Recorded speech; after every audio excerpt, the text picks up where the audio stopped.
કાશીમાના નિર્વાણ દિવસે આપણે જ્યારે મળ્યા છીએ ત્યારે બે શબ્દોથી શ્રદ્ધાંજલિ આપશું અને હું બોલું એ પ્રમાણે એક 7 વાર બધા બોલશે, કંઠસ્થ થઈ જશે તો એ શબ્દો કલ્યાણકારી છે, ખૂબ જ કલ્યાણકારી છે. આપણી આપસી હોય, સંકટ હોય ત્યારે 2-5 વખત કદાચ મનોમન અંદર ભણીએ તો પણ સાંસારિક સુખોમાંથી, શારીરિક દુઃખોમાંથી અને આવવાના સંકટોમાંથી પણ આપણે ઉગરી શકીએ એવા શાસ્ત્રોના પ્રમાણ છે. જ્યારે આવા પ્રસંગ હોય ત્યારે શાસ્ત્રોના પ્રમાણ સાથે ચાલુ પડે. ભારતીય અધ્યાત્મ એ શાસ્ત્ર વગરની 5મો સૂક્ષ્મ વેદ છે, એ બાબત અલગ છે. અને જ્યારે વ્યવહારુ જગતની અંદર બેઠા હોય ત્યારે આપણે શાસ્ત્રના નિયમો પ્રમાણે ચાલવું પડે. એ પ્રમાણે ચાલીએ એટલે કાશીમાને આપણે શ્રદ્ધાંજલિ અર્પીએ. એ આપણું મૌન છે. હું શરૂ કરું એ પ્રમાણે આપ સૌ બોલશું.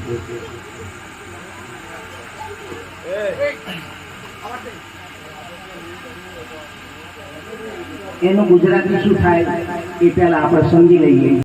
હવે શ્રદ્ધાંજલિ જે આપી છે એનો આપણે ગુજરાતી કરીએ.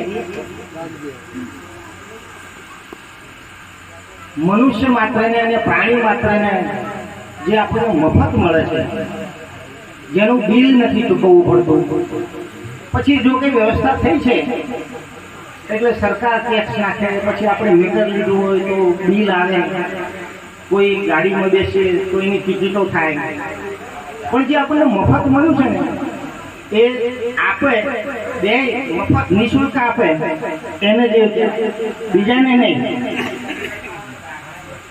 બરાબર, મફત મળે એને જેવું કહેવાય. પછી એક બીજો શબ્દ છે, આપણે ત્રાહી ત્રાહી કહીએ છીએ, પણ સંસ્કૃતમાં અને પાલી ભાષામાં પાહી પાહી કહેવાય. એટલે સંસારના દુઃખોમાં અમે દુઃખી છીએ, આ દુઃખમાંથી અમારું નિવારણ થાય એવી અંતરથી નાભીથી આપણે પ્રાર્થના કરીએ છીએ. અને આ જગતનો જે પતિ છે, જગતનો કોઈ માલિક છે, એને અમે પ્રાર્થના કરીએ છીએ. આપણે ઠેસ વાગે તો આપણે સતત કંઈક બોલીએ છીએ, કોઈ માં કોઈ બાપ, એવી રીતેની આ એક શ્રદ્ધાંજલિ છે.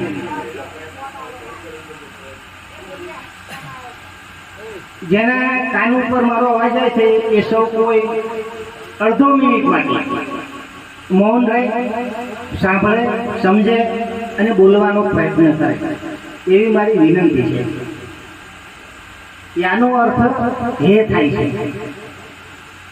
યા દેવ દેવ પાહી પાહી જગતપતે, યા દેવ દેવ પાહી પાહી જગતપતે, યા દેવ દેવ પાહી પાહી જગતપતે, યા દેવ દેવ પાહી પાહી જગતપતે, યા દેવ દેવ પાહી પાહી જગતપતે, યા દેવ દેવ પાહી પાહી જગતપતે. વંદે હરે નમઃ, વંદે હરે નમઃ, વંદે હરે નમઃ. સદગુરુ ભગવાન આપણે સૌએ મને સહકાર આપ્યો અને કાશીમાના જીવાત્માને, આત્માને પરમાત્મા સાથે મિલન થાય તેવી આપણે ભાવભરી શ્રદ્ધાંજલિ આપી આપણે સૌ કોઈએ પરમાત્માને પ્રાર્થના કરી એ આપણો પરમાત્મા કબૂલ મંજૂર કરે એ માટે પણ આપણે હર એ નમઃ એટલે સર્વો દેવોને અમે વંદન કરીએ છીએ, સર્વો દેવોને અમે પ્રણામ કરીએ છીએ, સર્વો દેવોને અમે નમસ્કાર કરીએ છીએ. એ તીર્થચરણ પણ આપણે કરીએ.